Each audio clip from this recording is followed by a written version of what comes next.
Dalam service value system, ITIL service value system output-nya berupa apa? Value. Value sendiri, gitu ya. Oke, baik. Dan di dalamnya kemarin juga banyak guiding principle ya, artinya prinsip-prinsip itu banyak sekali. Saya yakin memang teman-teman kalau menghafalkan satu-satu juga nggak bisa begitu ya, karena masing-masing dari prinsip itu unik gitu ya. Unik tapi tidak menutup kemungkinan terjadi kolaborasi fungsi secara operasionalnya nanti di situ. Nah, kalau teman-teman lihat sebenarnya di ITIL versi 4 ini secara penyajian dia relatif lebih simpel dibandingkan dengan ITIL yang versi 3. ITIL versi 3 itu kalau secara definitifnya dan secara pendefinisiannya itu lebih komplit, lebih banyak sekali kok teman-teman sempat buka kemarin saya share ya beberapa part dari ITIL versi 3 untuk service design, kemudian juga di situ ada service strategy, kemudian juga ada transitions dan lain-lain di situ. Ini classroom kalau teman-teman bisa lihat. Nah, hari ini saya mau menunjukkan ke teman-teman beberapa materi tambahan yang cukup di-cover oleh ITIL versi 3, tapi tidak terlalu banyak dijelaskan pada versi 4, begitu. Jadi ini sebagai additional knowledge aja untuk teman-teman di sini, karena memang menurut saya aspek ini cukup perlu untuk dipahami sebelum nanti teman-teman mengimplementasikannya pada dalam satu proyek begitu ya. Jadi harapannya teman-teman bisa lebih paham bagaimana sih penyajian atau implementasi dari konsep-konsep di situ untuk proyek yang akan teman-teman buat sebagai final project-nya nanti begitu. Oke, kalau gitu saya langsung share saja. Oh ya, untuk Akmal bisa nanti di-reshare kembali kode presensi bagi teman-teman yang baru join, karena biasanya kalau telat join atau join-nya menyusul itu di chat-nya nggak nampak begitu ya. Baik Bu, sudah saya share ke grup kok Bu. Oh baik, kalau begitu terima kasih. Kalau gitu saya share untuk materi kita hari ini sebentar.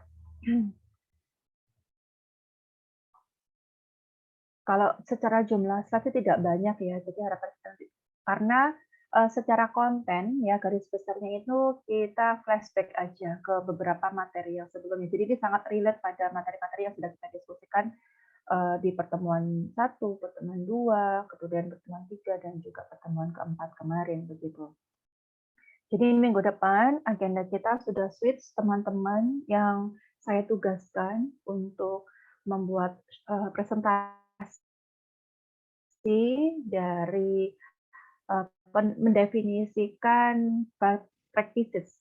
Jadi bab 5 practices yang ada di ITIL versi 4 di e-book-nya. Untuk masing-masing kelompok itu perlu menyiapkan penjelasannya, kemudian mencari contohnya begitu ya. Kemudian juga mencari kira-kira tool apa yang bisa digunakan untuk mensupport aspek tersebut.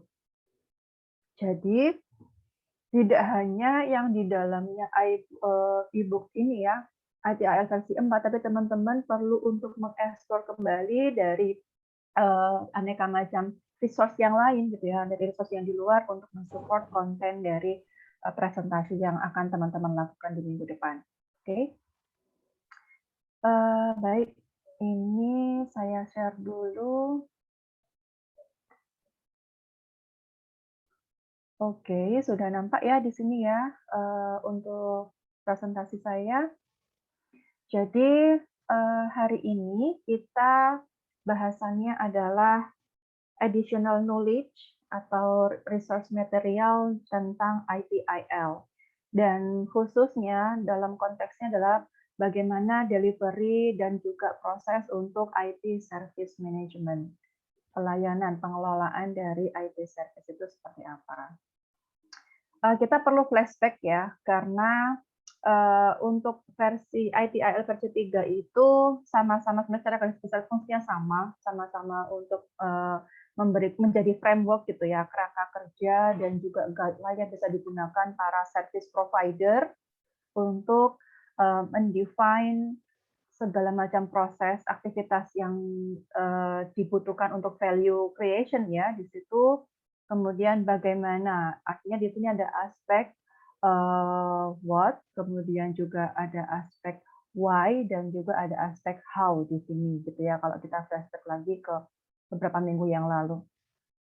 Jadi berawal dari layanan di sini ya, kita review kembali definisi dari layanan ini merupakan aktivitas ya, bisa kita bilang sebagai suatu bentuk aktivitas atau mungkin kita bisa ngomong strategi untuk memberikan manfaat kepada pelanggan ya, kepada customer kita dengan memberikan fasilitas ya, atau dengan memfasilitasi hasil-hasil yang ingin dicapai pelanggan atau outcome ya di sini ya, facilitated outcome. Jadi dengan memfasilitasi outcome yang diharapkan oleh pelanggan tanpa kepemilikan biaya yang spesifik maupun resiko-resiko seperti itu. Misalnya di sini adalah sales people gitu ya. Jadi bagian penjualan ya, departemen penjualan. Pegawai penjual atau sales di sini mereka akan menghabiskan lebih banyak waktu untuk berinteraksi dengan pelanggan ya. Karena apa? Karena mereka bisa dikategorikan sebagai customer frontliner gitu ya. Jadi mereka menghabiskan waktu lebih banyak untuk berinteraksi dengan pelanggan, di mana untuk tugas mereka dalam berinteraksi dengan pelanggan tersebut difasilitasi oleh aplikasi atau semacam sistem ya, sistem yang berbasis remote service gitu ya, remote access service, layanan remote access yang memungkinkan akses tersebut dapat diandalkan untuk tugas atau fungsi dari sistem penjualan perusahaan dari device mereka atau di sini disebutkan dari laptop-laptop yang dimiliki atau yang digunakan oleh para pegawai di bidang sales tadi, seperti itu.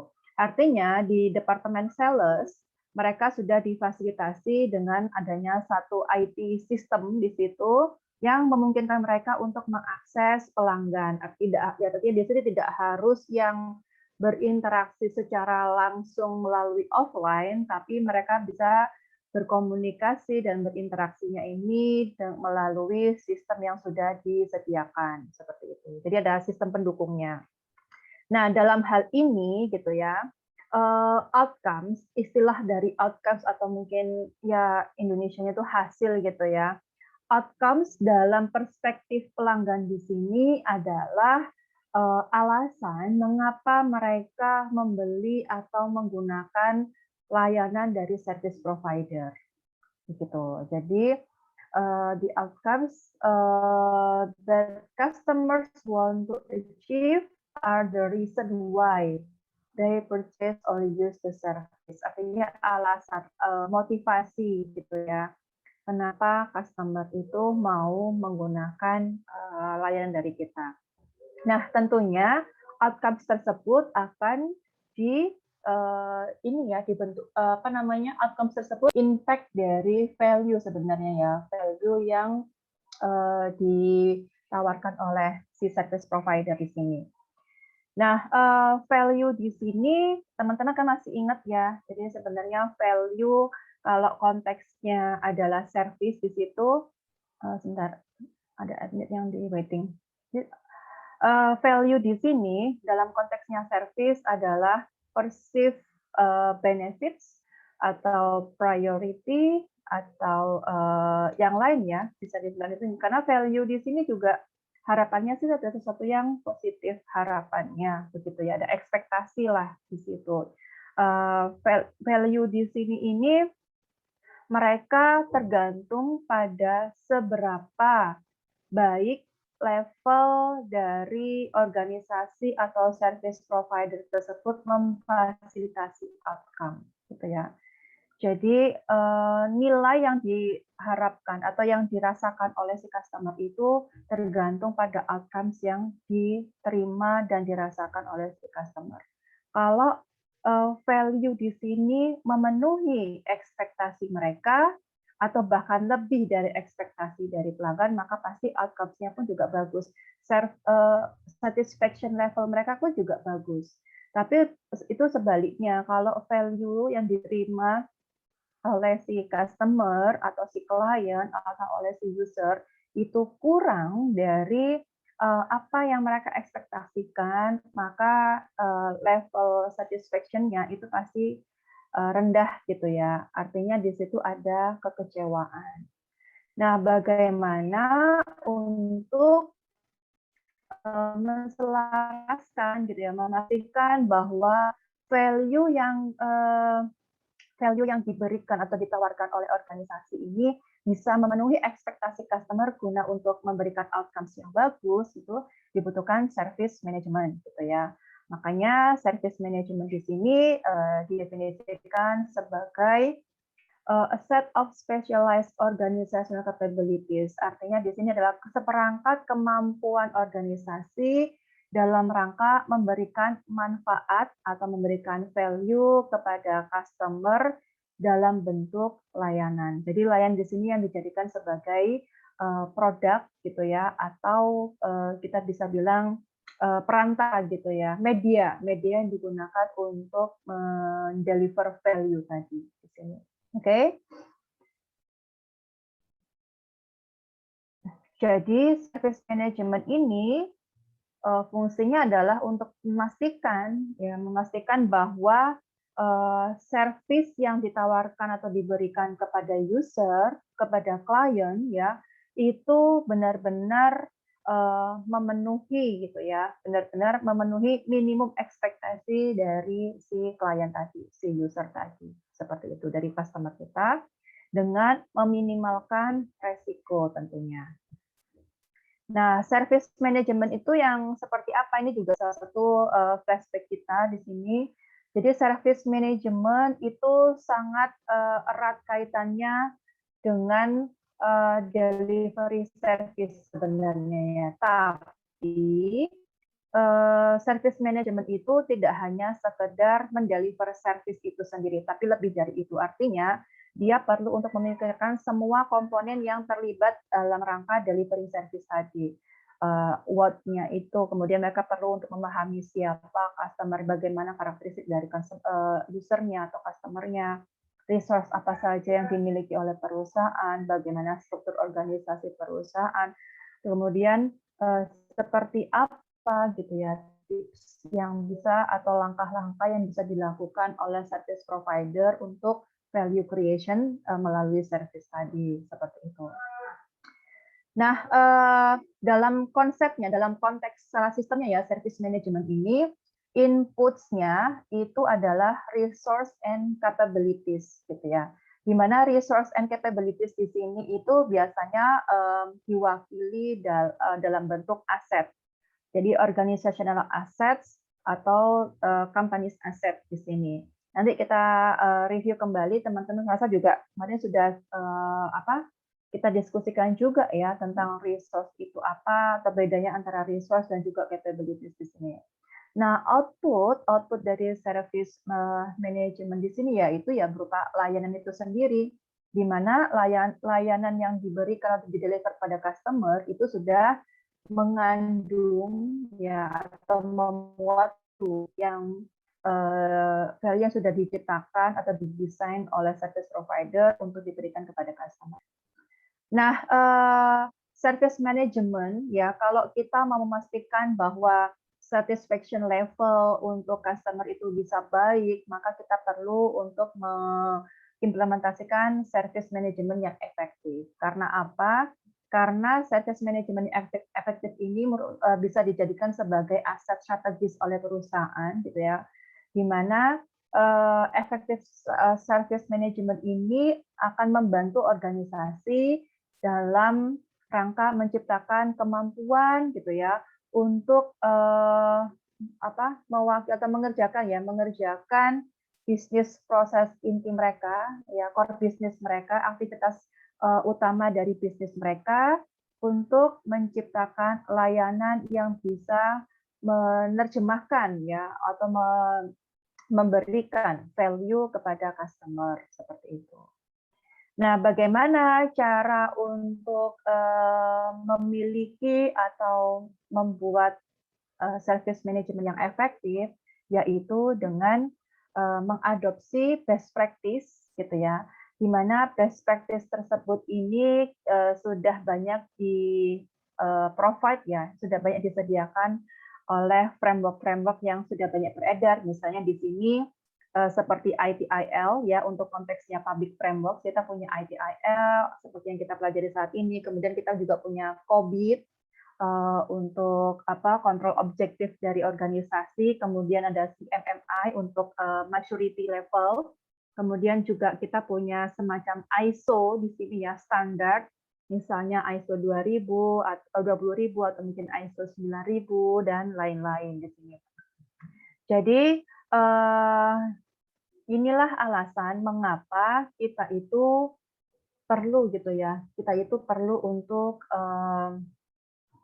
mempelajari ini, karena kalau teman-teman nanti bekerja di bidang di perusahaan, khususnya perusahaan tersebut juga punya dalamnya, teman-teman sudah familiar dengan guideline ini, bagaimana sih untuk menciptakan service strategi yang bagus gitu. Guideline-nya sudah ada yang seperti kemarin kita pelajari, ITIL as Service Value System ya di minggu lalu gitu. Oke. Oke, sebentar ini saya matikan dulu. Nah ini ITIL, definisi dari ITIL, IT Infrastructure Library. Di sini dia memang merupakan framework ya, framework yang menyediakan best practice dalam hal manajemen layanan TI. Jadi sudah ada banyak contoh dan juga banyak guideline gitu ya, prinsip yang bisa digunakan para IT service manager di situ atau mungkin desainer di situ gitu ya. Nah, ITIL ini menyediakan kerangka kerja untuk kebutuhan misalnya IT governance ya, tata kelola TI, kemudian the service rep, artinya di sini itu layanan yang dibungkus dalam konteks IT misalnya, kemudian dia juga berfokus pada pengukuran terus-menerus ya, berfokus pada pengukuran terus-menerus dan juga melakukan perbaikan kualitas layanan TI yang akan dideliver kepada customer, baik itu dari sisi bisnis maupun dari sisi customer, seperti itu. Nah, ini fungsi dari ITIL.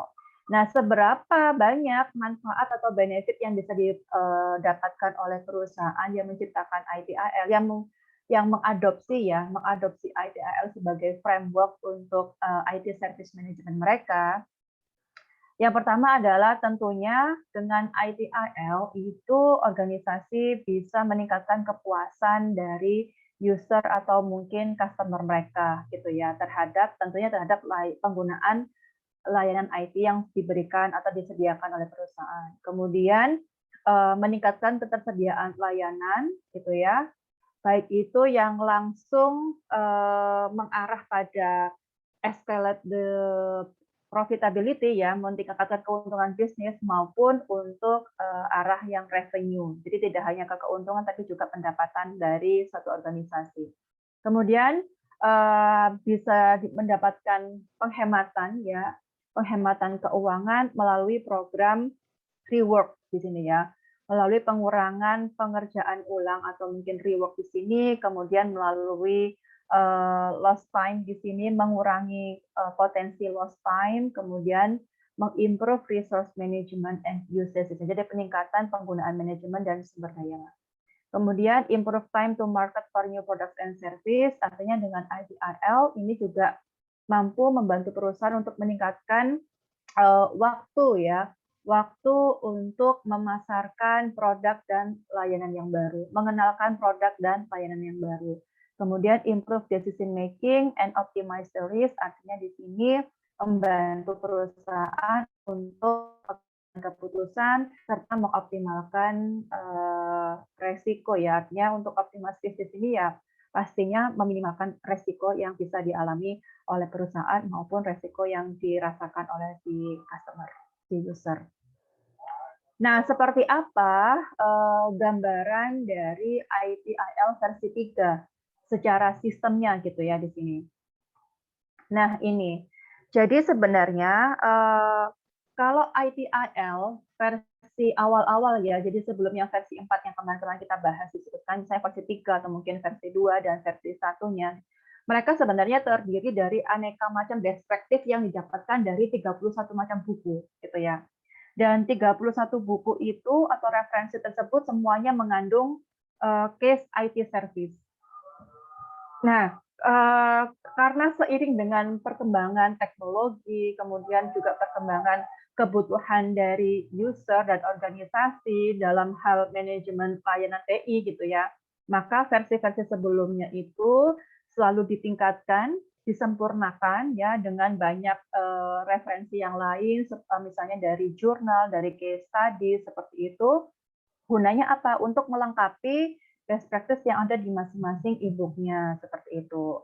Nah, kalau yang di versi 3 di sini, gitu ya, di gambar 1 ini menunjukkan siklus dari ITIL versi 3, di mana di sini dimulai dari definisi awal ya, dari analisis kebutuhan di sini, kemudian dari analisis kebutuhan tersebut dalam service strategi, ya, dalam service strategi dan juga service design di sini, akan dimigrasikan ke level operasional gitu ya, melalui service transition.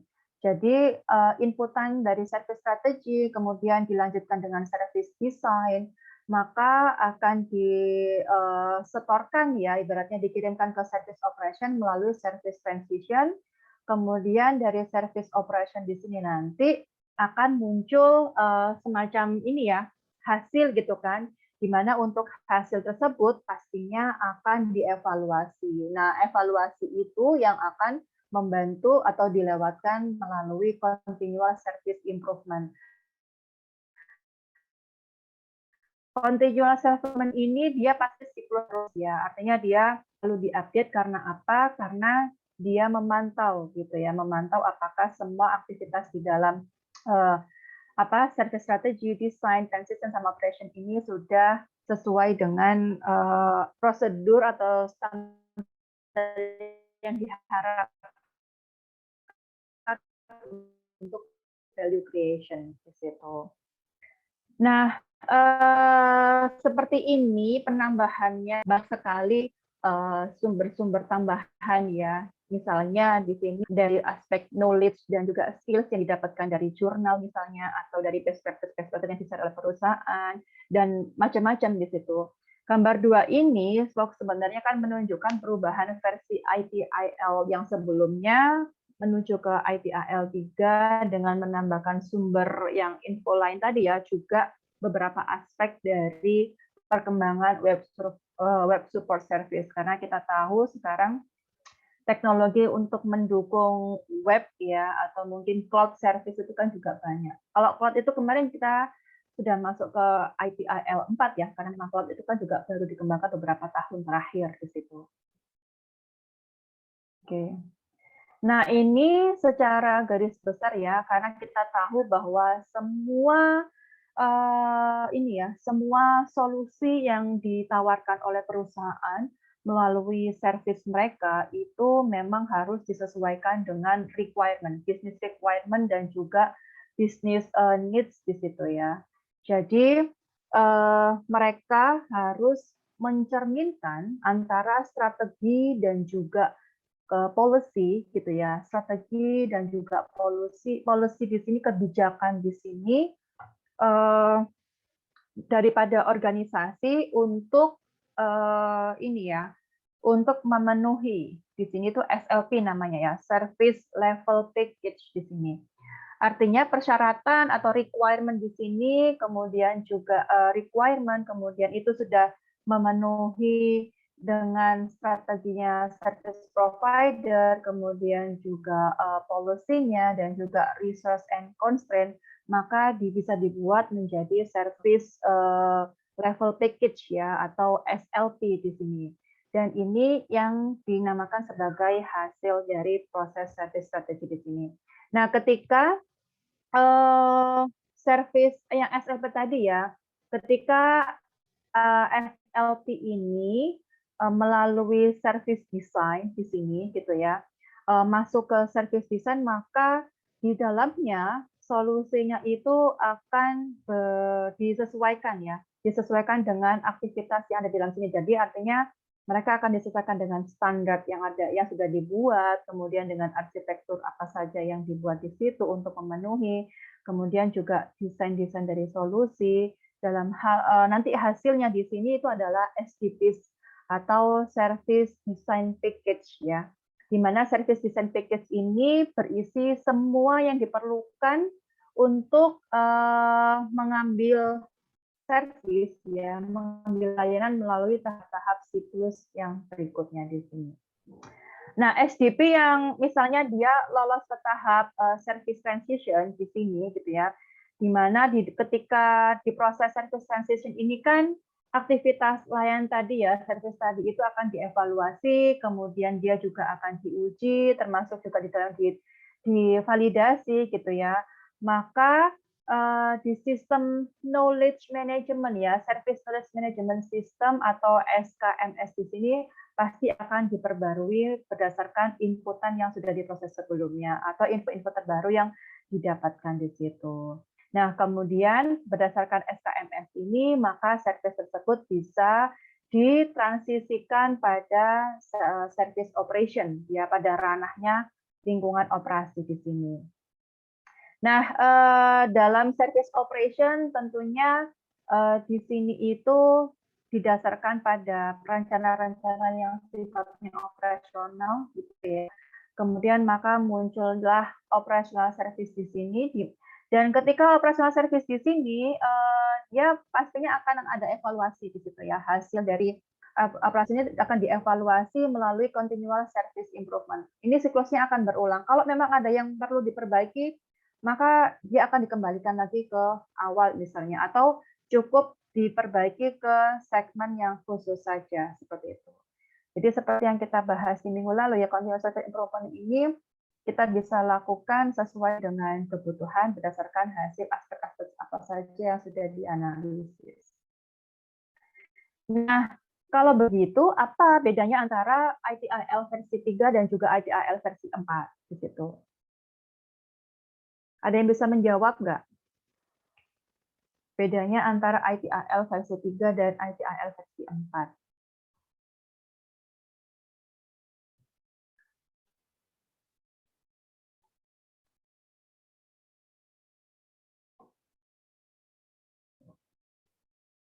Oke, gini.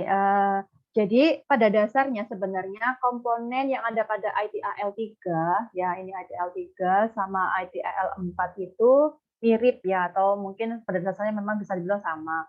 Cuman kalau di ITIL versi 4 itu dia ditambahkan banyak sekali best practice ya, dan materi-materi baru khususnya untuk sifatnya integrasi, gitu ya. Di versi 4, ITIL versi 4 kemarin itu dia memungkinkan resiko dari silo organization. Ya, organisasi silo kan teman-teman juga sudah ini ya, sudah tahu ya apa definisi dari organisasi silo organization. Kemudian ITIL 4 itu dia fokusnya itu lebih banyak ke kolaborasi. Meningkatkan kolaborasi, kemudian juga meningkatkan fasilitas komunikasi antar organisasi, serta melakukan integrasi dari beberapa framework yang lain, misalnya ada Agile atau mungkin DevOps, ke strategi dari IT Service Management itu sendiri, gitu ya. Jadi ITIL 4 ini, sementara ini dia bisa dibilang yang cukup fleksibel dan dia cukup customized dengan kebutuhan organisasi yang ada di era modern saat ini. Dan kalau teman-teman masih ingat ya, ITIL 4 kemarin itu kan apa saja aspek-aspek yang menjadi fokusnya? Ada yang masih ingat nggak? Fokus dari ITIL 4 kemarin. Konsepnya itu apa saja?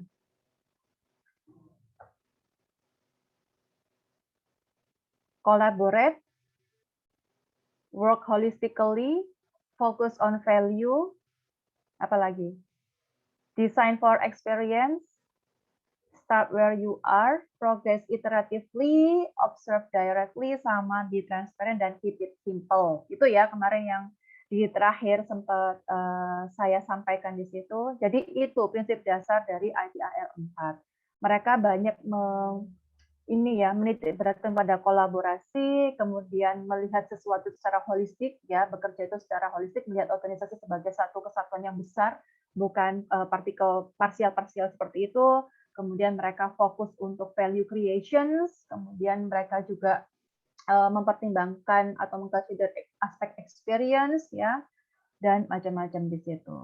Jadi ITIL 4 ini memang menyempurnakan versi sebelumnya, yaitu ITIL 3, yang mencerminkan perubahan dan dalam budaya organisasi, di mana tim dan juga personel di dalamnya itu ya mereka saling bekerja sama, berkomunikasi, dan juga mengintegrasikan IT dalam struktur bisnis yang secara holistik. Sampai sini ada yang mau ditanyakan?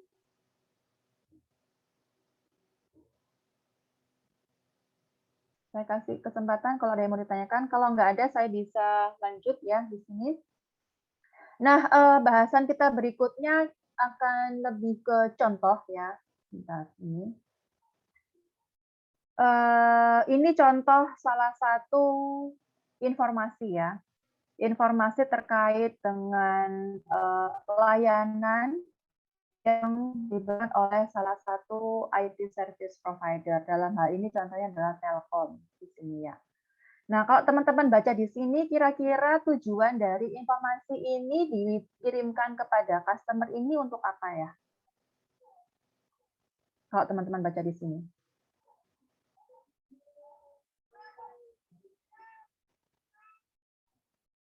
Coba saya tanya. Amri Mufti. Ya, Bu. Kalau kamu melihat ilustrasi di sini ya, ilustrasi dari penyampaian informasi oleh salah satu IT service provider. Tujuannya ini untuk apa sebenarnya? Inti ya, inti dari pesan ini tuh sebenarnya apa sih? Untuk meminta pelanggan melakukan pembayaran. Oke. Jadi pesan dari ini ya, pesan dari IT service provider ini memang intinya adalah mengingatkan, merimain ya customer ini untuk segera melakukan pembayaran. Tapi bahasanya dibuat sopan gitu ya. Nah, seperti apa penyampaiannya? Mereka yang pertama, mereka menyapa dulu ya di sini. Jadi mereka menyapa dulu pelanggan Telkom yang terhormat. Seperti ini adalah sebagai suatu sapaan yang sifatnya untuk menghormati gitu ya, untuk sopan santun di sini. Kemudian mereka masuk kepada apa yang melatar belakangnya, itu yang motivasi alasannya. Kami informasikan bahwa layanan internet Anda saat ini terisolir. Mohon maaf atas ketidaknyamanannya. Jadi reminder mereka itu masih sopan. Jadi mereka juga tetap mohon maaf di situ agar dapat digunakan kembali. Dimohon untuk melakukan pembayaran baik itu melalui ATM atau internet banking, payment point. Artinya mereka memberikan tagihan di sini ya untuk case-nya si customer ya. Kalau apa kondisinya di situ, mereka juga memberikan solusi di sini ya. Misalnya pembayaran itu tidak hanya harus datang ke ATM mereka, tapi mereka bisa pakai internet banking kalau punya, atau mungkin mereka bisa datang ke salah satu gerai terdekat, misalnya di sini Pasar Telkom terdekat. Ini diingatkan bahwa karena istilahnya langganan Anda sudah habis gitu. Kalau Anda ingin tetap melanjutkan atau merasakan manfaat dari servis kami, maka silakan lakukan pembayaran tagihan agar bisa lanjut memanfaatkan kembali seperti itu. Jadi ini bahasanya ya, bahasanya lebih sopan begitu ya. Biar customer itu tidak merasa kayak diingatkan secara frontal begitu ya di sini. Kalau seperti kan artinya, oh ya, guna menghindari terulangnya ketidaknyamanan ini, artinya di sini juga ada semacam solusi yang ditawarkan lain ya, biar mereka nggak lalai misalnya, atau lupa bahwa sekarang ini jatuh tempo untuk tagihan, atau mungkin saat ini tuh batas layanan kita itu sudah berakhir, maka kalau kita mau menggunakan layanan lagi, kita perlu untuk memperpanjang misalnya. Nah, mereka memberikan solusi mungkin bisa memanfaatkan alternatif ini ya, auto debit. Jadi layanan auto debit melalui bank kepercayaan pilihan pelanggan. Jadi itu gunanya biar pelanggan itu nggak ini ya, nggak perlu repot-repot setiap bulannya itu datang ke ATM misalnya, atau mungkin merimain diri sendiri gitu ya. Oh, ini waktunya saya bayar tagihan. Oh, ini waktu ini batas akhir servis saya dipakai gitu, internet saya, langganan IndiHome saya misalnya seperti itu habis, maka saya harus membayar lagi. Jadi mereka memberikan opsi gitu ya untuk pembayarannya auto debit untuk menghindari resiko yang lupa tadi gitu ya. Oke, ini contoh salah satu ilustrasi. Nah, dari ilustrasi di sini kita flashback pada service level agreement. Karena apa? Karena tujuan dari pesan di sini itu kan sebenarnya juga si service provider yaitu Telkom ini berusaha untuk menjaga service satisfaction level agreement gitu ya, atau satisfaction level dan juga service level agreement-nya seperti itu. Oke, next di sini susah ya.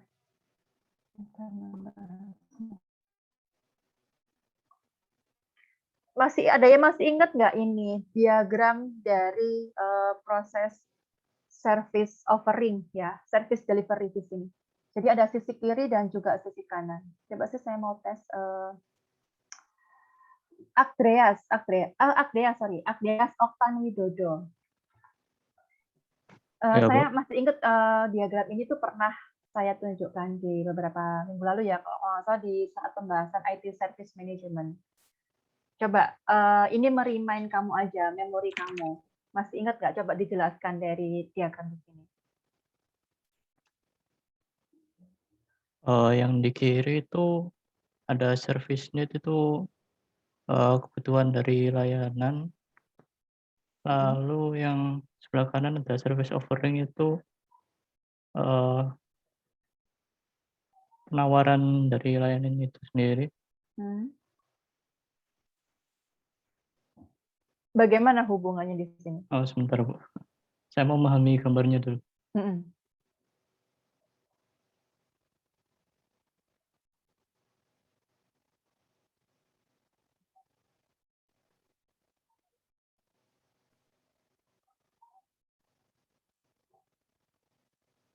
SLA itu Service Learning Agreement, bukan? Service level agreement. Oh, service level agreement.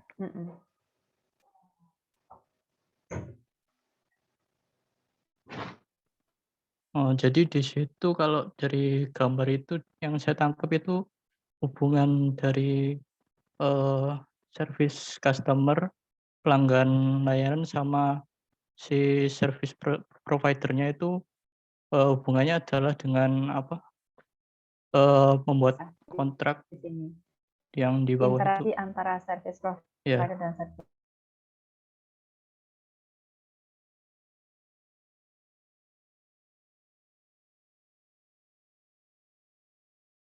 Permisi, Bu, suara saya terdengar apa tidak?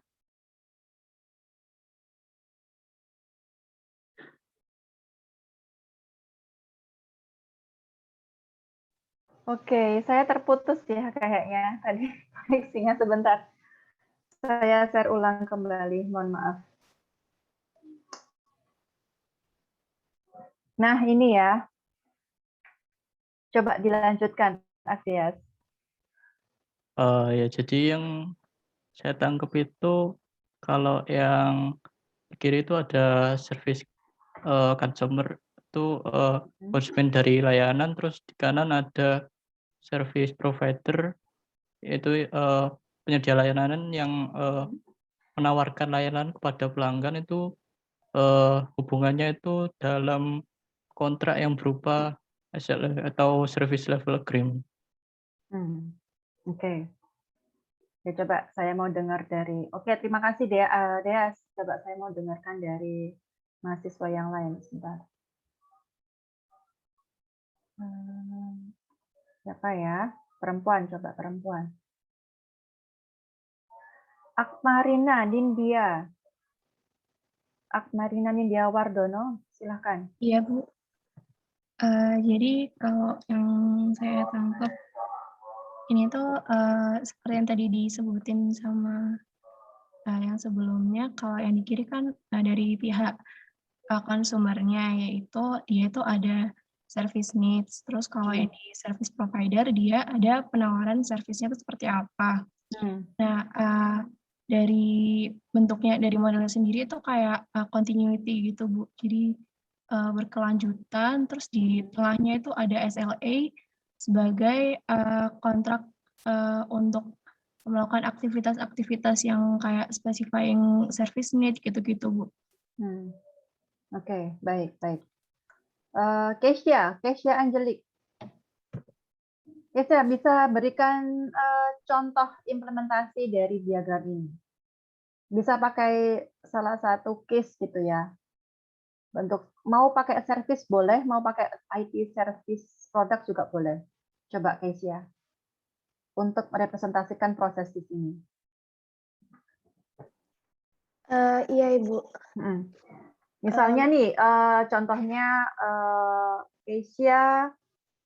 Keisha mau pakai jasa layanan menjahit kebaya wisuda misalnya, coba.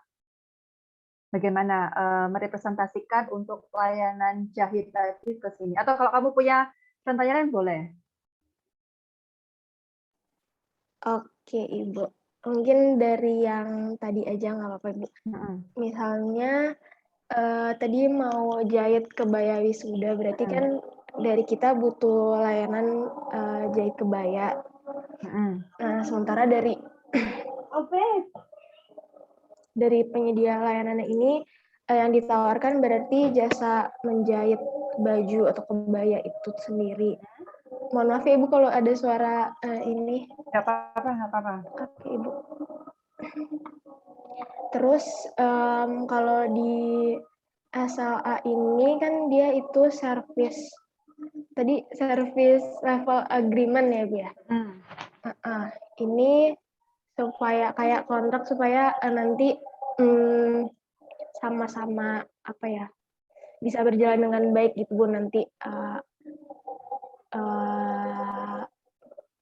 apa namanya, sama-sama enak gitu, gimana ya Bu bahasanya, saya jadi bingung.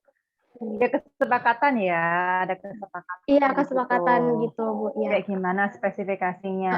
Mungkin misalnya kita dari apa namanya, dari penyedia jasanya tuh nggak bisa seenaknya, nggak bisa yang ya udah kebayanya kayak gini, kan tetap harus ngelihat dari kebutuhan pelanggannya itu maunya seperti apa kebayanya.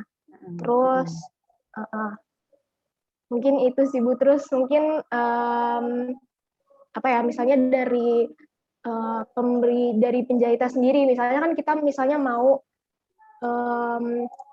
kebayanya seperti apa gitu, tapi misalnya dari yang penjahitnya itu nggak ada bahan-bahannya ya, berarti kita juga harus provide ini loh menggunakan bahan ini, mungkin seperti itu Bu. Oke, baik. Satu lagi mungkin saya mau dengarkan, kalau mau masih pakai kasusnya kebaya itu juga boleh. Sebentar. Saya boleh nyoba nggak Bu? Oh, Bantu Akmal, boleh. menjelaskan. Silakan Oke, Akmal. jadi mungkin saya mulai dari awalnya dulu ya. Jadi kan diagram eliminastik model ini tuh kan diawali dari munculnya service need kan. Nah, di mana nanti service need itu nanti akan orang yang membutuhkan service ini tuh dia akan memberikan spesifikasi atau kuantifikasi dari service level agreement-nya itu. Contohnya kalau misalnya kebaya tadi kan berarti kayak seperti apa Anda ingin memberikan desainnya, terus bahannya apa dan lain-lain seperti itu kan, Bu. Kemudian nanti dilakukan service level agreement, di mana service level agreement itu persetujuan bahwa saya itu ingin memesan produknya seperti ini dan dengan bahan-bahan seperti ini. Gitu. Nanti kemudian baru akan diteruskan kepada orang service provider yang menyediakan service tersebut gitu.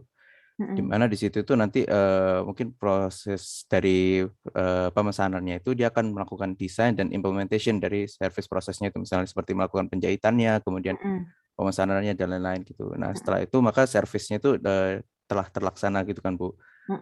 Nah, kemudian Ya, oke baik Bu. Duh, ditambah nggak Oh, apa-apa, oh ya, mungkin apa? Silakan. oke. Saya kira Ibu mau menambahkan ya. Kemudian nanti akan ada proses selanjutnya yaitu proses control and evaluation dari service proses itu. Contohnya misalnya ketika nanti servisnya sudah terlaksana, udah diberikan, nanti bisa misalnya nanti dari pihak service providernya itu akan nanyakan gitu, apakah hasil dari layanan kami itu sudah memuaskan atau bagaimana. Oke. Dan itu dia melakukan suatu control and evaluation. Nah, nanti gua akan kembali lagi ke service level agreement tadi, Bu.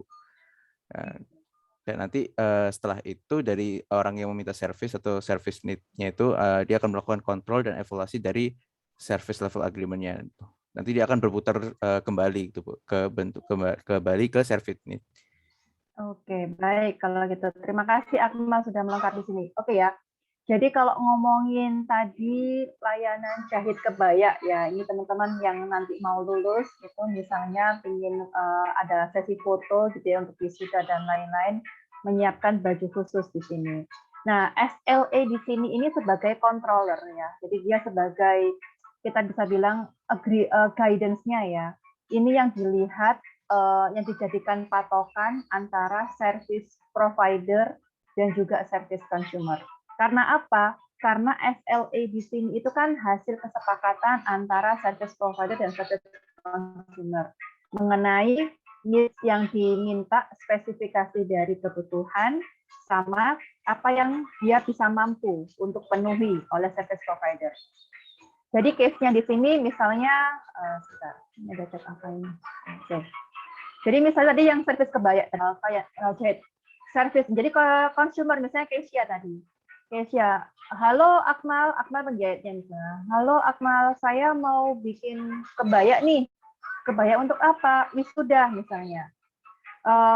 Kayak gimana pengennya modelnya? Kamu ada referensi nggak? Si Kesia bilang kayak gitu. Akmal karena memang Akmal sudah punya experience sebelumnya ya untuk mau jahit wisuda. Oh saya punya nih. Ini contoh beberapa hasilnya. Misalnya mungkin dalam misalkan katalog, misalnya kamu menunjukkan katalog. Atau Akmal menunjukkan beberapa contoh baju yang ada di situ. Ini kadang juga ada nih beberapa contoh baju yang sudah ready to wear misalnya. Nah itu Kesia kemudian melihat di situ. Oh gitu. Kemudian dia juga atau Kesianya dia punya sendiri referensi. Dia bawa foto atau mungkin bawa gambar gitu ya. Dia menunjukkan ke si Akmal sebagai service provider. Saya pengennya yang seperti ini nih gitu. Misalnya gambarnya desainnya seperti ini ya dia dapatkan dari referensi luar. Kira-kira bisa nggak buat ini yang modelnya begini. Nah, kemudian si service provider dia akan melihat ya menyesuaikan dengan kemampuannya dia, entah itu secara waktu, misalnya nih, apakah memang service provider dia sedang tidak banyak tanggungan di situ. Karena apa? Karena si Kesia-nya nanti mintanya, tapi saya butuh ini itu jadi sebelum 1 bulan ke depan misalnya. Seperti itu. Jadi si Kesia si consumer di sini dia pasti akan memberikan spesifikasi. Saya mau modelnya sekian, seperti ini, warnanya itu begini, kemudian ini harus jadi atau saya harus pakai ini akan menggunakannya sebelum bulan November misalnya begitu. Artinya kan ini ada constraint ya di situ bagi service provider bahwa baju ini tuh harus selesai dijahit, sudah harus bisa dideliver kepada si Kesia sebagai consumer sebelum November. Nah, apakah kira-kira kemampuannya dia, capability dan resource yang dia miliki itu bisa nanti untuk memenuhi needs dari si Kesia tadi gitu. Dia akan menyesuaikan di situ. Makanya di proses ada namanya monitoring di sini gitu ya. Apakah kira-kira dari yang spesifikasi kebutuhannya consumer dia bisa memenuhi. Nah, si service offering ini dia bisa saja gitu ya menawarkan, artinya di sini kan memang si Kesia sudah punya desain, dia coba menawarkan kalau misalnya ini nanti yang bagian ini kita ganti desainnya menjadi ini kita tambahkan misalnya ada bunga, ada bordiran bunga di sebelah sini mau nggak? Atau kalau ini nanti bahannya pakai yang bahan seperti ini mau nggak? Misalnya seperti itu. Jadi kayak ada diskusi gitu ya antara service provider dan juga service consumer. Kalau nanti pada akhirnya didapatkan kesepakatan, oh ya saya mau sih kesini, saya mau lah. Terus pokoknya saya mau desain seperti ini. Kalau nanti mau ditambahkan bordiran di sini boleh gitu ya. Kalau sudah deal, maka nanti akan dilakukan pengukuran misalnya untuk bajunya, Kesia akan diukur, bla bla bla kayak gitu. Nah kan sudah ada kayak kesepakatan bahwa bajunya itu nanti jadi maksimal tanggal 30 Oktober misalnya, kemudian nanti di pertengah-tengah misalnya di minggu di pertengahan Oktober itu Kesia akan dihubungi oleh si service provider, oleh penjahitnya tadi untuk fitting misalnya ya, untuk ngecek apakah ukurannya sudah pas misalnya, sebelum itu ditambahkan manik-manik atau mungkin ditambahkan bordiran dan lain-lain gitu ya.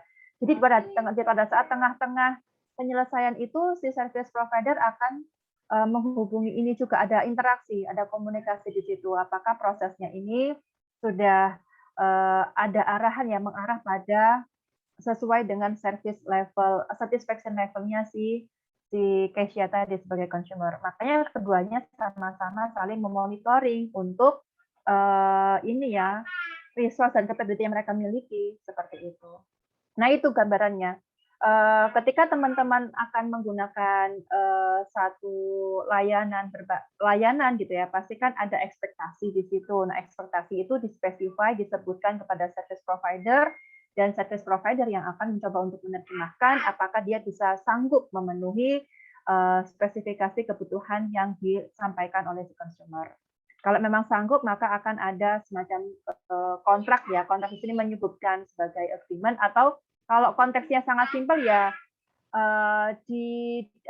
semacam dokumen atau receipt ya. Receipt ini sudah jelas di situ. Ini jadinya mulai kapan, gambarnya seperti apa, atau mungkin ini di delivernya kapan, waktunya jam berapa, oleh siapa, dan lain-lain seperti itu. Ada agreement di sini. Oke, jadi ini adalah landscape model untuk menggambarkan proses delivery informasi dari satu bisnis, khususnya untuk service IT service delivery gitu ya. Oke, next di sini adalah ini proses model. Karena dalam rangka untuk mendeliver suatu service itu kan memang di dalamnya pasti banyak proses ya. Jadi untuk proses ini yang mirip dengan teman-teman kemarin belajar di service value system ya. Ada model di mana di sini ada input ya, proses input, kemudian juga ada proses output. Input ini bisa bervariasi ya. Untuknya nanti kita bahas proses ini secara detail di berikutnya. Dan proses ini biasanya ada yang namanya trigger, ada yang menyebabkan gitu ya. Faktor-faktor yang men-trigger proses ini bisa terjadi. Dan dalam proses ini pastinya ada proses kontrol, di mana dalam proses kontrol ini misalnya ada proses owner-nya yang dia bisa memantau apakah proses ini sudah sesuai dengan desain yang dia buat, misalnya dengan planning sebelumnya misalnya. Kemudian apakah mungkin ada aturan ya atau kebijakan yang mengikat untuk implementasi dari proses ya, aktivitas yang ada di proses, atau mungkin ada yang di sini ada proses objektif misalnya, kemudian ada dokumentasi yang dari sebelumnya yang dijadikan sebagai referensi gitu. Jadi proses di sini dibagi menjadi 3. Di proses itu sendiri dia akan dikontrol oleh domain di sini, faktor-faktor yang ada di sini, sama ada proses enable-nya, artinya yang memungkinkan ya, yang mensupport aktivitas dari proses, yaitu resources sama capabilities di sini. Ini yang akan memungkinkan aktivitas proses ini bisa dijalankan. Nah, ketika dia sudah dikontrol dan lain-lain, maka akan dihasilkan menjadi output di sini, gitu ya. Input menjadi output di sini. Oke, ini model sederhananya dari suatu proses. Dan teman-teman kan juga ingat ya, tujuan dari proses di sini atau outputnya itu kan sebenarnya salah satunya adalah value ya. Masih ingat nggak value untuk scope-nya service management, manajemen layanan atau manajemen layanan IT tadi itu, dia gabungan dari aspek apa? Variabel apa? Value. Ari Armawan. Coba, masih ingat nggak value itu terdiri dari gabungan antara apa dan apa? Di service ya, manajemen service konteksnya. Sebentar Bu, value gimana Bu? Gimana tadi? Untuk konteks layanan ya, service ya, manajemen layanan itu kan sebenarnya ujung-ujungnya adalah tujuannya untuk value creation, ya kan? Nah, bagaimana mengidentifikasi value tadi, mendefinisikan value. Value itu terdiri dari aspek apa sama apa sih? Untuk service di sini. Ada 2 variabel pembentuknya value. Sebentar, Bu. Saya kok lupa ya, Bu. Mohon maaf, Bu. Sebentar. Ini ada di 2 minggu yang lalu, rasanya ya. 2 minggu yang lalu. Ini IT Service Management ini kita diskusikan. Ada yang masih ingat nggak? Coba raise hand aja. Oke, silakan. Reynaldi. Ya, Bu. Itu ada utility sama warranty. Utility dan warranty, betul. Apa utility dan warranty, bedanya di situ apa, Reynaldi? Masih ingat nggak? Kalau utility itu apa yang diperoleh dari layanan itu, kalau warranty itu kayak bagaimana layanan sediakan, apakah benar sesuai yang diharapkan seperti itu. Oke, baik. Betul ya yang disampaikan oleh Reynaldi. Jadi value ini mengandung aspek utility dan juga warranty ya di sini. Teman-teman masih ingat dulu bahwa utility gitu ya. Utility ini adalah what the service does ya. Jadi ini merepresentasikan kata tanya what di sini. Jadi apa yang dilakukan oleh si service itu. Kemudian warranty ya, warranty di sini adalah how it is delivered, how the service will be delivered di sini. Makanya utility ini dia sangat erat kaitannya dengan tujuan fit for purpose ya. Apakah si service itu sudah fit for purpose, sudah sesuai dengan tujuan ya, sudah meets dengan meets the purpose of the service needs tadi gitu ya. Makanya dan untuk mendefinisikan si utility ini gitu ya, kita bisa melihat dari misalnya apakah pelayanannya gitu ya, performanya itu sudah terdukung ataukah konstrain-konstrainnya itu sudah berhasil untuk dihilangkan misalnya di sini. Nah, kemudian untuk warranty karena dia kaitannya erat dengan how tadi ya, how the service is delivered, maka kita bisa lihat dari aspek apakah dia itu cukup available begitu ya, kemudian service itu available bisa diakses kapanpun, kemudian apakah kapasitasnya itu juga cukup, jumlahnya cukup misalnya, kemudian apakah dia sifatnya continuous ya, dia bisa digunakan secara terus-menerus atau tidak. Kemudian apakah secara aspek security-nya itu juga terjamin di situ gitu ya. Jadi utility ini dia akan melihat dari fitness for purpose-nya di situ, sedangkan warranty itu fitness for use-nya tadi. Jadi untuk penggunaan, kalau tadi untuk tujuan di situ. Dan warranty ini kita bisa bilang sebagai jaminan ya, jaminan bahwa suatu produk ataupun service itu sudah sesuai dengan SLA tadi, sudah sesuai dengan agreement yang sudah dibuatkan, gitu ya. Tadi agreement itu adalah warranty. Oke.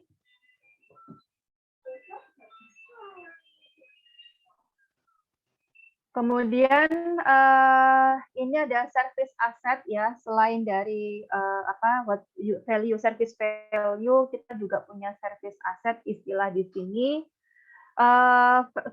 Service asset ini komponennya itu ada 2, yaitu service capabilities sama service resources.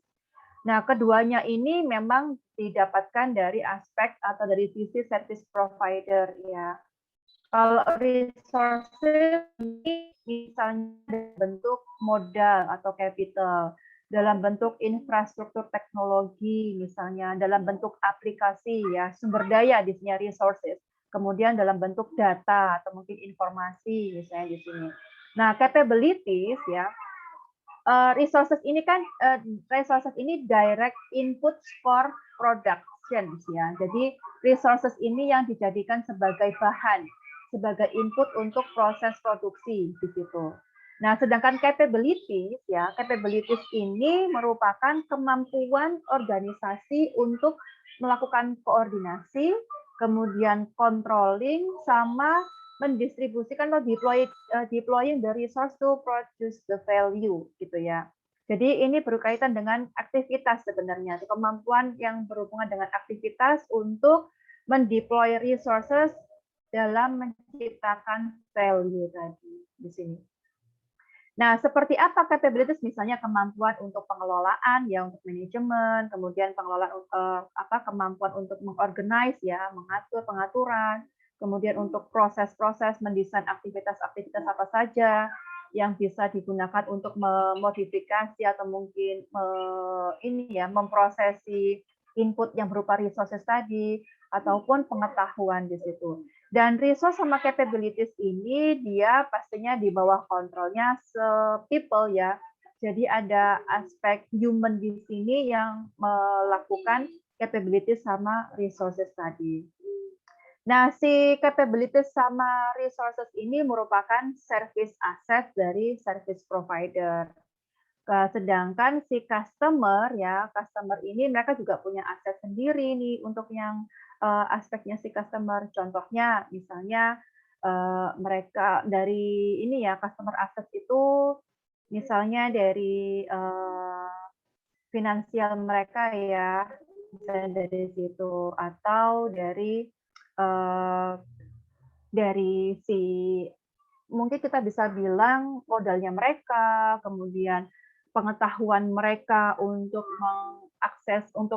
mengakses suatu sistem berbasis online gitu ya, bagaimana menggunakan media sosial sebagai media untuk berinteraksi dengan service provider misalnya, atau bagaimana menggunakan website sebagai itu gitu ya.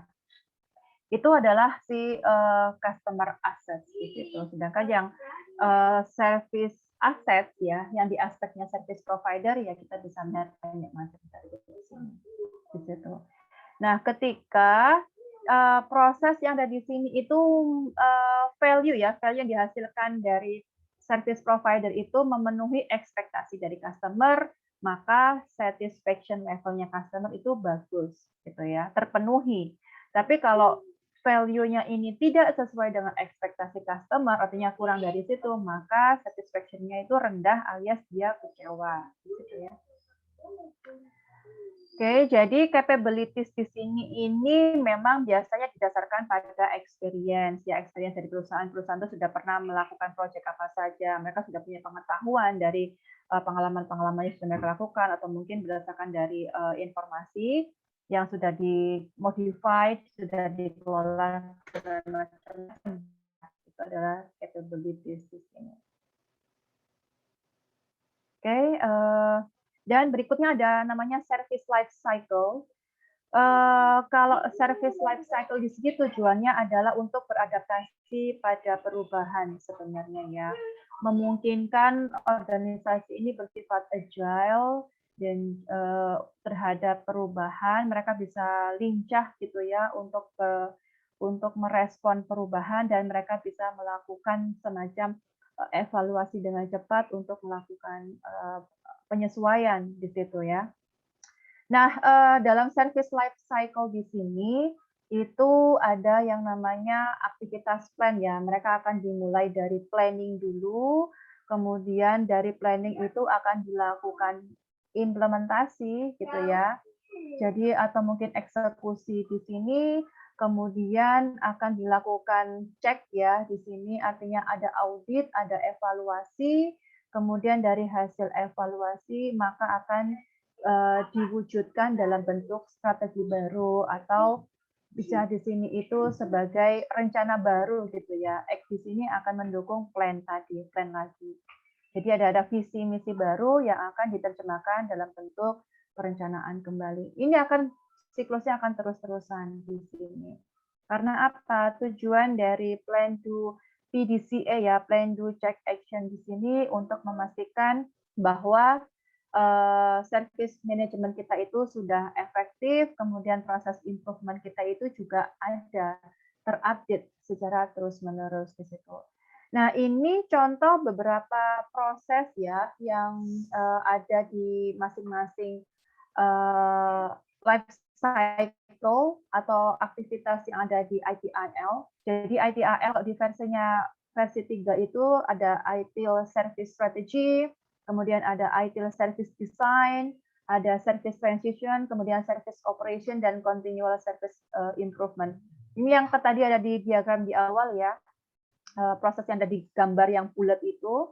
Nah, kemudian apa saja proses yang ada di dalam IT Service Strategy, misalnya Strategy Management untuk IT Service, ada Service Portfolio Management, Demand Management, kemudian PRM atau Business Relationship Management.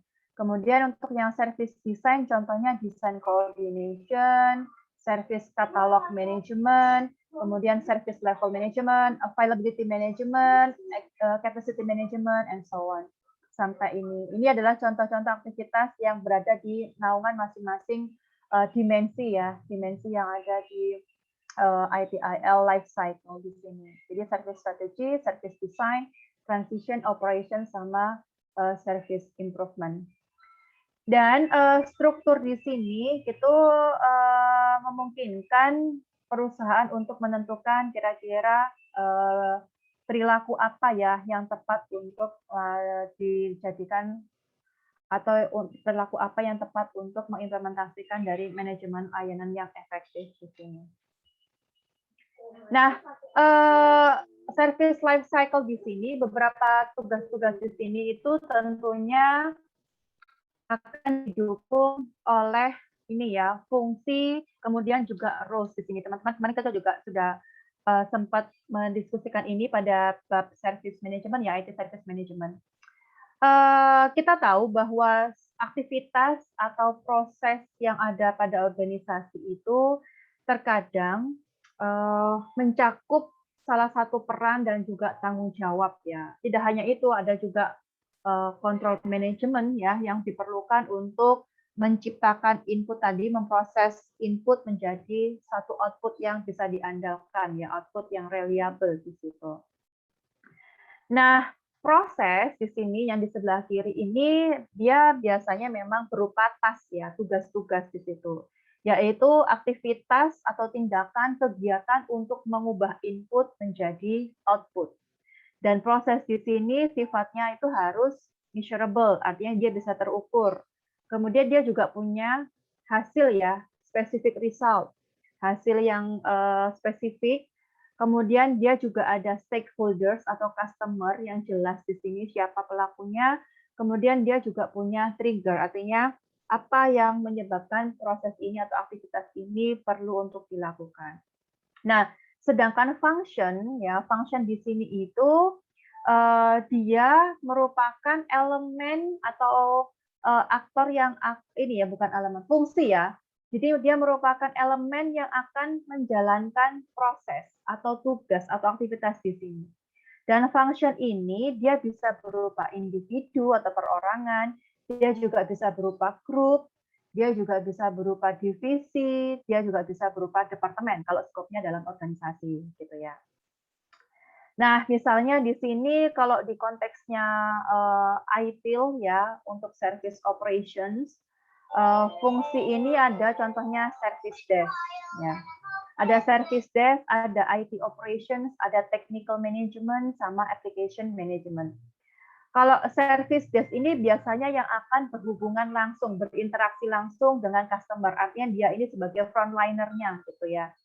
Ini yang akan berinteraksi langsung dengan customer. Kemudian IT operation ini yang membackup service desk di sini.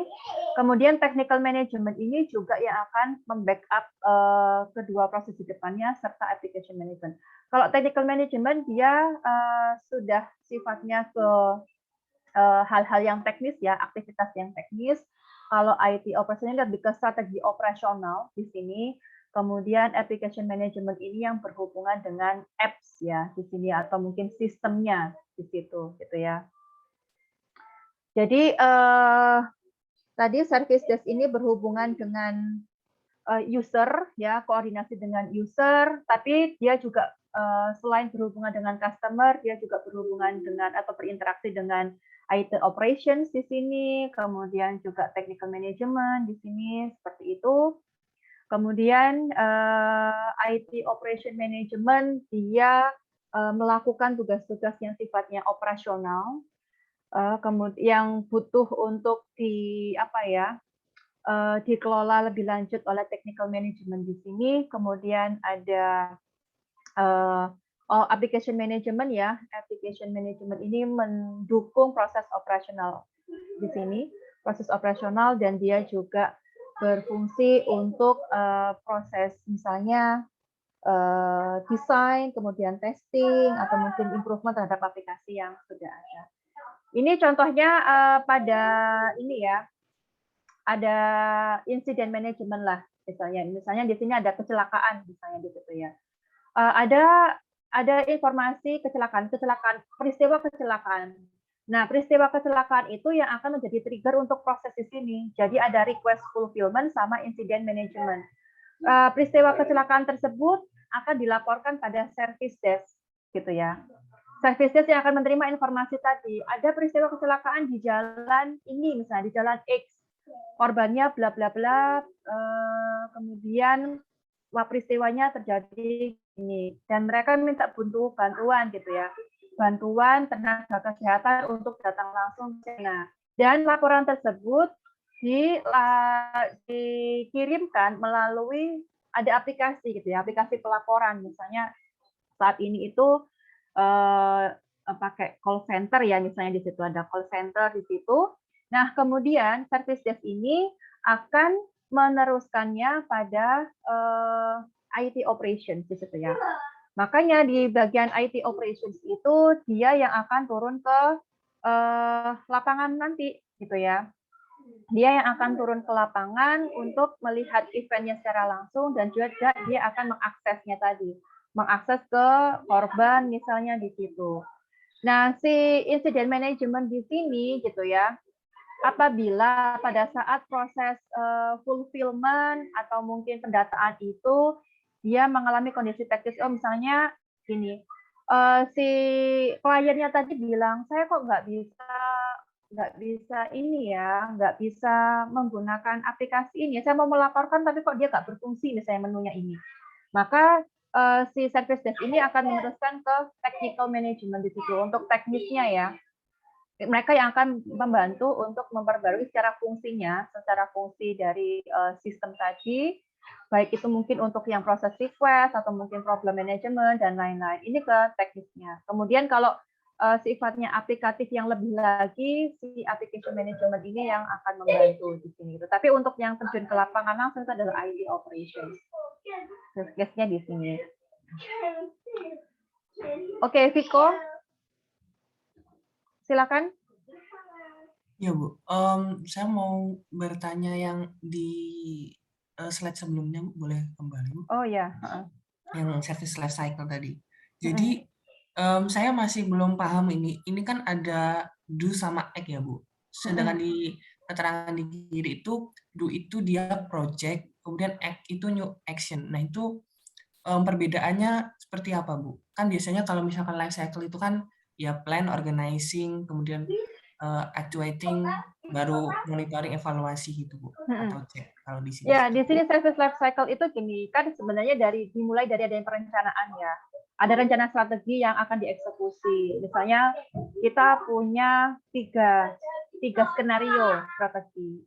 Nah, ketika kita mau mengeksekusi skenario A misalnya, maka kita masuk ke do. Kita implementasi nih skenario A. Kemudian hasilnya kan kita akan evaluasi di sini, kita akan cek ya di sini. Apakah hasil dari skenario A ketika diimplementasikan itu sudah sesuai ekspektasi. Kalau misalnya ada yang belum kurang, kan akan dilakukan evaluasi gitu ya. Ada perbaikan. Nah, dari perbaikan itu kan ada yang namanya eksekusi baru berdasarkan hasil evaluasi tadi. Seperti itu. Nah, dari new action tadi, new action ini yang sudah strategi yang sudah dievaluasi dan diimprove di situ. Makanya dia berupa new action. Artinya itu kayak implementasi baru gitu ya dari hasil evaluasi. Kalau do di sini itu dari planning tadi. Yang istilahnya kita masih akan uji coba. Jadi do di sini itu sebagai level uji cobanya, act di sini itu adalah hasil revisi ibaratnya ya, implementasi revisi dari evaluasi terhadap do tadi. Gitu. Oh, berarti do itu dia kalau di service life cycle ini lebih ke testingnya, kalau misalkan act-nya itu masuk ke implementation-nya gitu. Iya, jadi semacam itu. Jadi do di sini itu kayak implementasi yang tahap pertama dari berdasarkan planning ya, berdasarkan rencana tadi. Dia diuji coba dulu seperti apa, kemudian dari hasil uji coba itu kan dievaluasi. Mana yang kurang dan mana yang enggak, kan akan muncul improvement ya. Nah, improvement tadi diimplementasikan, dieksekusi melalui fasenya. Seperti itu. Karena kan untuk proses value creation kan kita tetap ada continuous improvement juga ya di situ. Baik, Bu.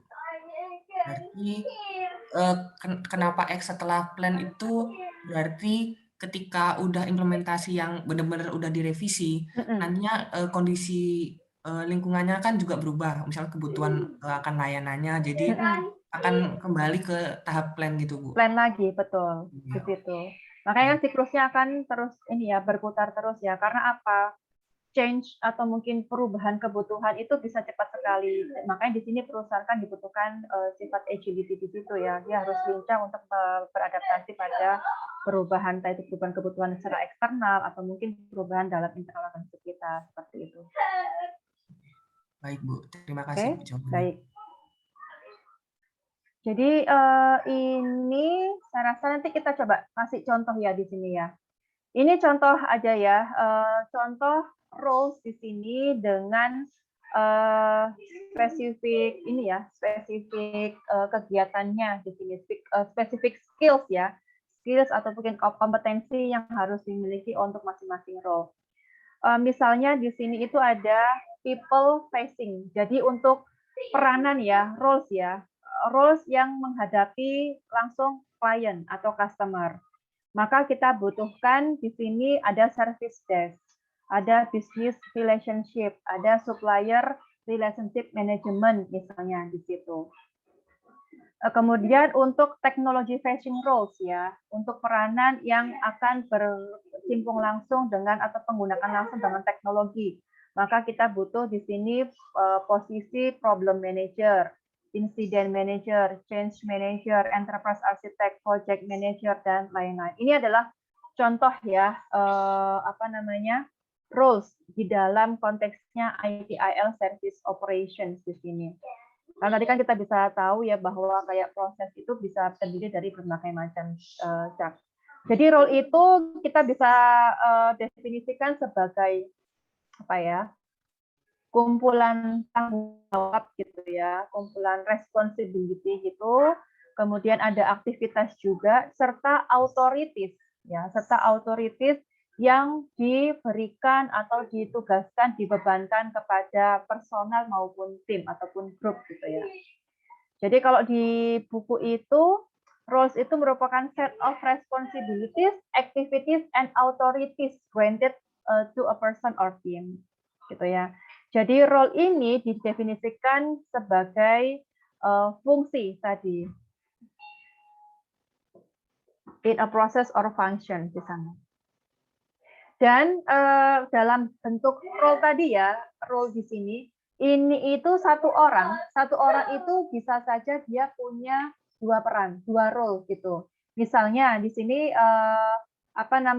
untuk role atau responsibilities ini ya, responsibilities untuk configuration dan juga change management itu hanya dihandle oleh satu orang, itu bisa gitu ya. Satu orang membawahi tanggung jawab kedua tugas yang berbeda, itu bisa seperti itu. Kok pada implementasinya atau teknisnya di perusahaan gitu ya. Misalnya gini ya. Role-nya, misalnya kayak Butias misalnya ya. Butias itu dia sebagai kaleb gitu ya. Dia sebagai kepala laboratorium, di mana di dalamnya itu kan pasti ada responsibilities. Jadi Puthias itu role-nya sebagai kepala lab, di mana kepala lab itu bertanggung jawab untuk memastikan aktivitas di dalam lab itu nanti memenuhi KPI. Ada KPI lab, capaian-capaian lab ya yang harus dilaporkan misalnya. Tapi di sini Puthias itu juga sebagai dosen misalnya gitu. Di mana mungkin kita bisa spesifik dosen mata kuliah ini misalnya. Artinya kan dia punya tanggung jawab, punya tugas gitu ya untuk role yang berbeda tadi sebagai kaleb, tapi dia juga sebagai penanggung jawab mata kuliah misalnya seperti itu. Aktivitas yang dilakukan juga akan menyesuaikan untuk objektifnya lab sama untuk objektifnya mata kuliah. Seperti itu. Jadi ini contohnya. Nah, dalam organisasi untuk memudahkan organisasi membuat pemetaan roles ya, membagi roles di sini dan juga functions di situ ada namanya RACI model, RACI model. Ada yang pernah tahu ini? Pernah dengar istilah RACI? RACI model itu apa saja? Ada yang pernah dengar nggak istilah RACI?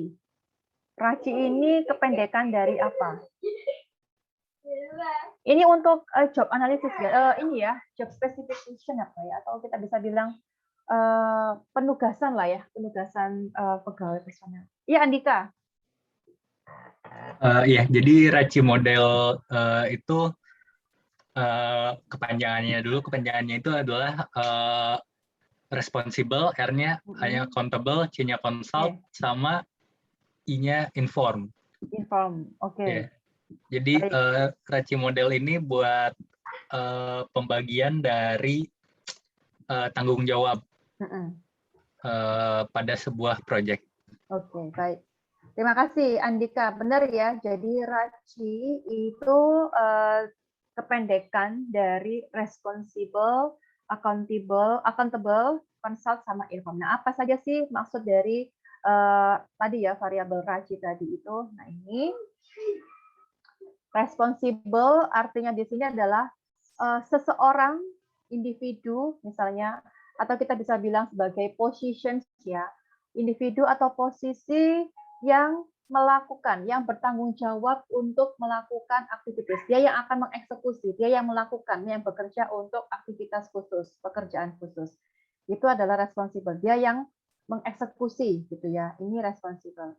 Nah, sedangkan accountable ini adalah posisi atau seseorang yang tugasnya adalah memastikan bahwa aktivitas tadi itu terjalankan, tercapai gitu ya. Itu benar-benar dieksekusi. Itu accountable. Kemudian consult ya. Consult ini adalah key stakeholders atau kita bisa bilang posisi ya. Posisi yang akan dimintain nasihat, dimintain saran gitu ya. Yang akan diajak untuk rundingan, berkonsultasi sebelum keputusan untuk melakukan aktivitas tadi, pekerjaan tadi, sebelum melakukan eksekusi. Ini yang akan dikonsultan lah ya, ini yang akan diajak untuk berdiskusi atau dikonsultasikan. Kemudian inform di sini, ini adalah orang atau posisi yang perlu untuk diinformasikan atas keputusan atau mungkin ini ya pekerjaan itu setelah dieksekusi. Ya, setelah itu dilakukan, maka inform di sini. Nah, seperti apa orang-orang yang terlibat dalam ini ya, RACI ini, saya ada contohnya di sini. Jadi, teman-teman harus paham dulu sebelum nanti saya di sini responsible ya, di sini. Responsible ini artinya siapa yang bertugas untuk eksekusi tugas, menyelesaikan tugas, mengerjakan tugas. Dan dalam responsible ini itu bisa lebih dari satu orang yang akan melakukan ya untuk aktivitas. Kemudian accountable ini adalah siapa yang berhak membuat keputusan serta mengambil langkah strategis terkait dengan tugas tadi, aktivitas tadi, gitu ya. Dan pihak ini, accountable ini posisi ini yang akan bertanggung jawab untuk memastikan keberhasilan dari satu tugas atau aktivitas. Akuntabel ini hanya boleh satu orang, tidak boleh lebih dari satu orang. Tapi kalau responsible boleh lebih dari satu orang. Oke? Kemudian consult ya. Consult ini adalah siapa yang harus dihubungi terkait dengan pertimbangan keputusan akan tugas atau pekerjaan yang ada, gitu ya. Jadi pihak-pihak yang dihubungi untuk melakukan konsultasi atau dimintai nasihat, masukan, saran mengenai pekerjaan tadi ya, pekerjaan aktivitas atau tugas tadi, ini adalah consult di situ. Nah, dalam satu aktivitas, satu tugas, consult ini bisa lebih dari satu orang. Oke? Kemudian yang terakhir adalah inform. Inform ini siapa yang harus rutin diupdate informasi terkait dengan keputusan yang diambil maupun pekerjaan yang tadi dikerjakan tadi ya dalam satu proyek gitu ya. Jadi inform ini adalah pihak-pihak yang harus diberikan informasi, harus diberikan update informasi mengenai status perkembangan proyek. Status perkembangan pengerjaan proyek atau aktivitas yang tadi dijalankan oleh responsible gitu ya. Nah, dalam hal ini inform itu boleh lebih dari satu orang. Berarti di antara 4 posisi ini yang hanya boleh satu orang adalah accountable ya. Accountable ini hanya boleh satu orang, yang lainnya itu boleh lebih dari satu orang. Sampai sini paham? Terkait definisi dari masing-masing ini? Sebelum saya bisa lanjutkan ke contoh. Oke. Bagaimana contohnya di sini? Saya punya ilustrasi. Oke. Nah, ada ilustrasi di sini adalah misalnya nih, Satria sedang mengembangkan proyek software. Jadi dia ini sedang membuat software baru dengan fitur M. Nah, di mana software dengan fitur M ini akan diintegrasikan dengan software lain yang berfitur N. Ya, jadi proyek ini akan mengintegrasikan software M dengan software N, di mana software N ini dikembangkan oleh si Adrian. Oke. Nah, dalam proyek ini ada yang namanya Mira, di mana Mira ini bertugas sebagai manajer proyek. Kemudian ada lagi tim lain yang bernama Irona, di mana Irona ini bertugas sebagai marketing. Kira-kira kalau ilustrasi di sini, siapa yang akan menjadi R, yang akan responsible ya? Satria dan Oke, sebentar. Adrian. Siapa yang akan responsible ya? Kemudian siapa yang akan accountable? Siapa yang akan consulted? Sama siapa yang akan inform? Yang responsible di sini siapa? Kalau dari ilustrasi ini, Ari. Itu Bu, siapa ini? Satria dan Adrian. Satria dan Adrian.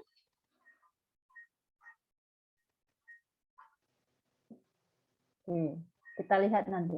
Kemudian kalau accountable di sini siapa? Saya Mira, Bu. Mira. Kenapa Mira yang di sini? Karena kalau manajer proyek itu biasanya yang itu Bu, apa namanya?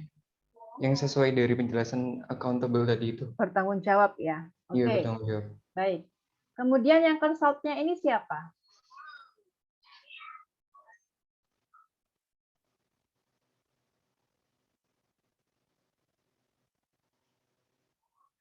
Ayo. Konsultnya di sini siapa kira-kira? Yang lain coba. Faik. Faik, halo? Halo. Faik.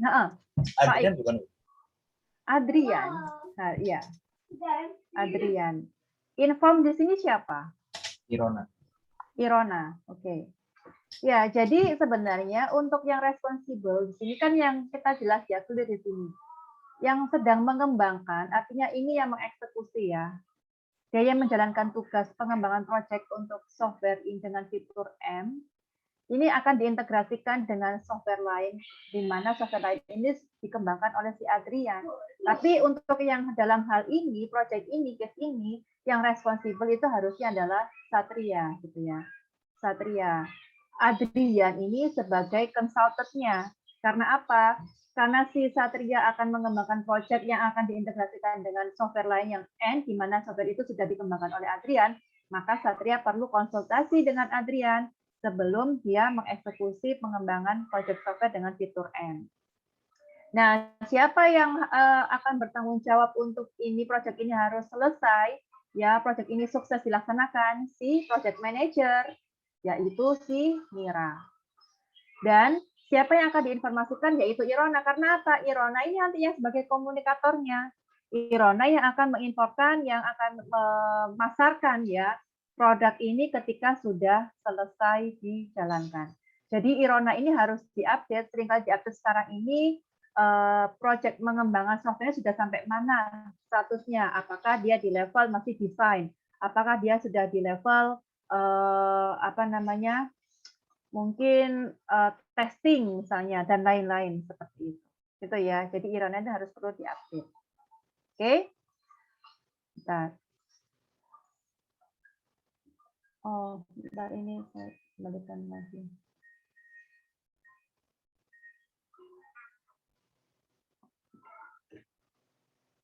Nah ini ya untuk case-nya ini, jadi yang responsibel adalah Satria, yang akuntabel adalah Mira, konsultan itu adalah Adrian, kemudian si informnya itu adalah Irona tadi, di situ.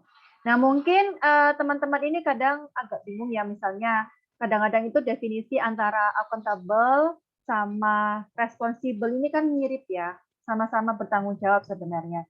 Tetapi gini, pada dasarnya itu responsible ini adalah pihak yang bertanggung jawab untuk mengerjakan aktivitas. Sedangkan yang bertanggung jawab untuk status selesainya gitu ya, terhadap orang yang mengerjakan tadi itu adalah accountable di sini. Jadi secara keseluruhan, tapi tugas siapa yang melaksanakan tugas ini adalah si responsible. Jadi accountable itu memastikan bahwa hasil pekerjaan yang dilakukan oleh si responsible tadi, gitu ya, itu sudah sesuai dengan planning atau mungkin sesuai dengan target yang diharapkan tadi. Itu tugasnya dari accountable. Jadi kalau misalnya nanti pada prakteknya ada kekurangan atau mungkin kesalahan selama proses pengerjaan aktivitas tadi ya, eksekusi atau implementasi aktivitas tadi, pekerjaan pengembangan proyek tadi, yang bertanggung jawab itu adalah si accountable, bukan si responsible. Responsible ini hanya dia mengerjakan itu, dia mengeksekusi tadi, gitu aja. Yang bertanggung jawab kalau ada apakah hasilnya nanti sudah sesuai dengan spek yang ini apa tidak, itu si accountable ya, project manager. Makanya project manager itu harus ini memantau juga ya, karena dia yang bertanggung jawab pada hasil yang dilakukan oleh si Satria tadi, gitu. Memastikan bahwa tugasnya si responsible ini sudah sesuai dengan SOP-nya misalnya, atau mungkin plan yang sudah didesain sebelumnya.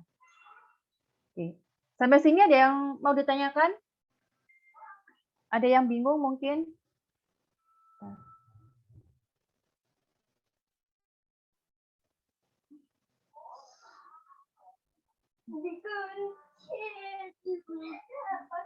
Kalau nggak ada, saya bisa lanjut ya. Tinggal sedikit lagi aja. Nah, ini contoh Raci untuk case di sini itu project manager ya.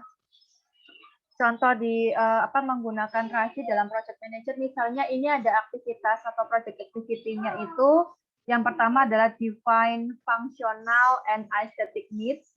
Nah, siapa yang bertanggung jawab untuk mengeksekusi ya, melakukan pekerjaan ini, itu adalah si klien. Karena apa? Di sini itu kan mendefine kebutuhan. Ya, jadi kebutuhan itu tugasnya dari klien, gitu ya. Kemudian aktivitas accessories di sini. Accessories di sini itu siapa yang bertanggung jawab adalah konsultan. ya. Kemudian define performance requirement. Untuk requirement di sini yang bertanggung jawab adalah si konsultan. Tapi secara overall yang bertanggung jawab untuk aktivitas internal itu adalah project manager, accountable-nya ya. Accountable-nya itu adalah project manager. Kalau untuk proses define needs sama approve work ya, artinya di sini adalah yang memonitor ya, memonitor bahwa proses projectnya ini sudah sesuai dengan SLA, itu adalah si klien. Klien nanti yang bisa mendeskripsikan ya, menginfokan apakah sudah sesuai dengan kontrak atau belum, gitu ya, yang sudah dihasilkan oleh si project manager tadi di sini, gitu. Kemudian tapi ketika nanti ada kekurangan dari project ini, maka yang bertanggung jawab adalah project manager, gitu ya. Misalnya pada saat desain itu ternyata ada kekurangan, sedangkan ini sudah pada levelnya selesai, artinya ini sudah di tahap serah terima gitu ya. Ternyata ada kekurangan. Nah, ini yang tanggung jawab adalah si project manager. Si misalnya ini kontraktornya, kemudian konsultannya, itu mereka tidak bisa disalahkan karena mereka hanya mengeksekusi gitu ya. Jadi di sini tuh misalnya untuk yang pertama memang responsibelnya adalah klien, yang diinformasikan ya, yang mendapatkan informasi tentang kebutuhan itu adalah kontraktor, konsultan, sama project manager. Kemudian yang dikonsultan itu adalah si arsiteknya, gitu ya. Mereka klien ini akan berinteraksi, gitu ya, dengan kontraktor, konsultan, project manager, dan mereka mengkonsultasikan dengan si arsitek di sini. Kemudian untuk risk yang responsible ini adalah konsultan, yang accountable itu adalah project manager. Kemudian yang diinformkan itu adalah si arsitek, sedangkan yang dikonsultasikan, yang diajak konsultasi itu adalah si kontraktor. Kemudian risk ini juga perlu diinformkan untuk klien juga, gitu ya.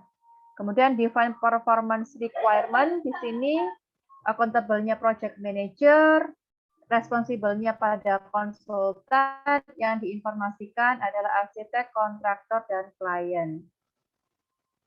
Create design. Create design ini yang mengeksekusi adalah arsitek, tapi dia konsultasi dulu pada konsultan dan juga klien. Yang bertanggung jawab ini si project manager, yang diinformasikan adalah si kontraktor.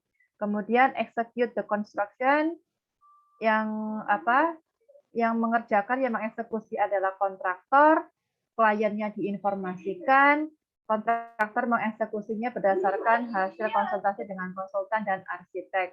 Kemudian approve construction work ini yang melakukan adalah klien, setelah dia konsultasi dengan kontraktor dan arsitek, yang diinfokan adalah project manager dan konsultan ini.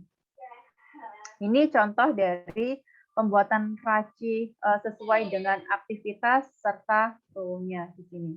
Oke.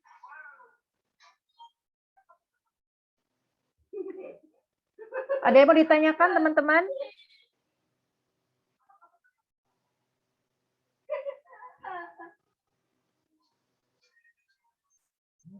Nah, ini ya tugas. Tugas di sini ini contoh beberapa aktivitas dalam satu project ya. Ini aktivitas untuk change management. Jadi teman-teman perlu untuk mendefine mana di antara sekian role di sini yang ditugaskan untuk masing-masing activities. Misalnya, rise, change, and gather requirements ya. Rise, change, and gather requirements ini siapa yang bertindak sebagai responsible, siapa yang inform, siapa yang consult, sama siapa yang accountable. Ini tugas sifatnya individu ya. Nanti ini saya upload ke Classroom. Teman-teman boleh mengerjakan deadline-nya sekarang hari apa? Selasa. Deadline-nya hari Jumat untuk tugas ini. Oke.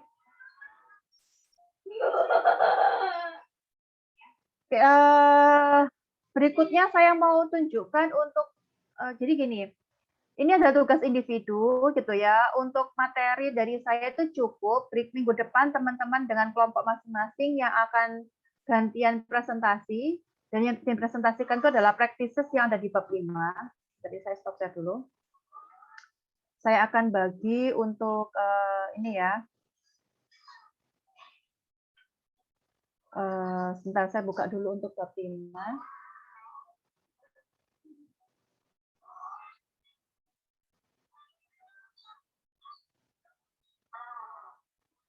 Oke, kemarin minggu lalu kan sudah dibentuk kelompok ya, dan sudah ada namanya di situ, kelompok 1, bla bla bla, sesuai dengan pembagian Kemudian ini teman-teman perlu untuk presentasi di sini. Nah, pembagiannya ini nanti saya upload. Saya sudah buatkan sebagian besar. Sebentar. Tadi itu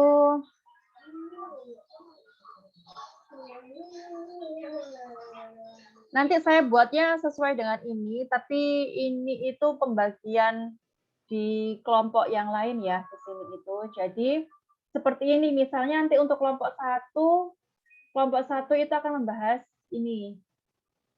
Strategi manajemen, kemudian relationship management, business analysis, dan service finansial. Nah, apa saja yang dibahas? Tentunya teman-teman perlu, misalnya di sini tadi apa ya? Tadi strategi manajemen ya di sini. Teman-teman perlu menjelaskan ya konten yang ada di sini, definisinya dia apa, tujuannya practices ini itu untuk apa, aktivitasnya itu ngapain saja, begitu ya. Jadi penjelasannya ada di sini, teman-teman perlu jelaskan, sama yang perlu teman-teman ambil atau sediakan dari sumber lain adalah tool, ya. Tool apa yang digunakan untuk mendukung aspek ini, strategi manajemen. Jadi untuk melakukan atau mendevelop strategi manajemen ini itu butuh tool apa saja, itu yang tidak ada di buku ini, tapi teman-teman perlu untuk cari, gitu ya. Toolnya apa saja yang bisa dilakukan dan jelaskan toolnya tadi.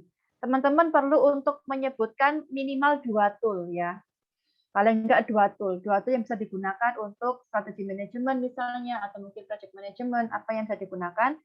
Dan toolnya itu nanti teman-teman harus jelaskan apa saja maksudnya, gitu ya. Atau minimal 1 tool lah, 1 tool aja deh. Saya takutnya nanti ada beberapa praktis yang tidak punya lebih dari 1 tool ya, gitu.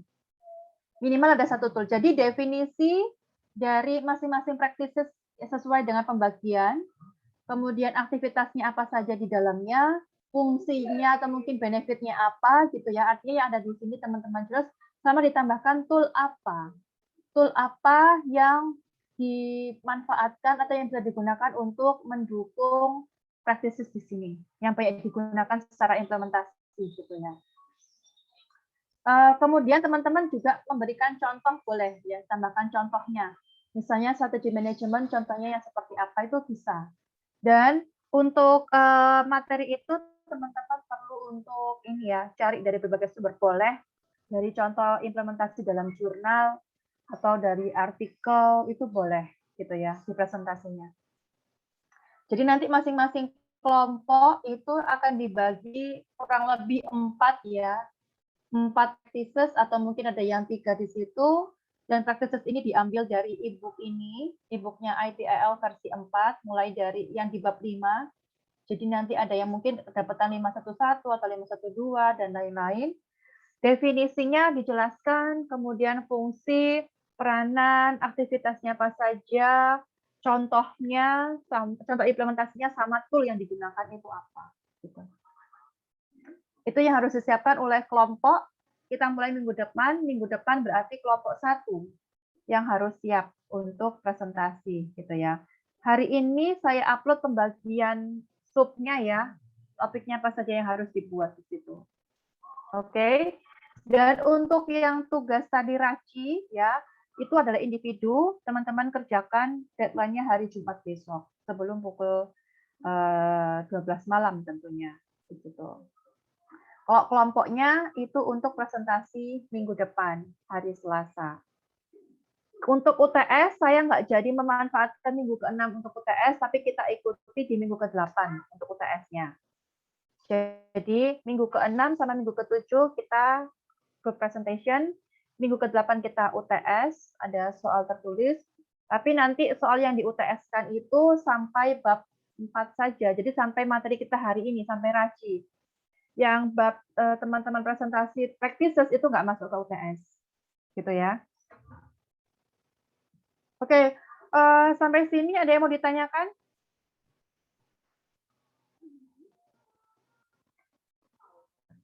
Saya sudah ngomong cukup banyak, ini kurang lebih 2 jam.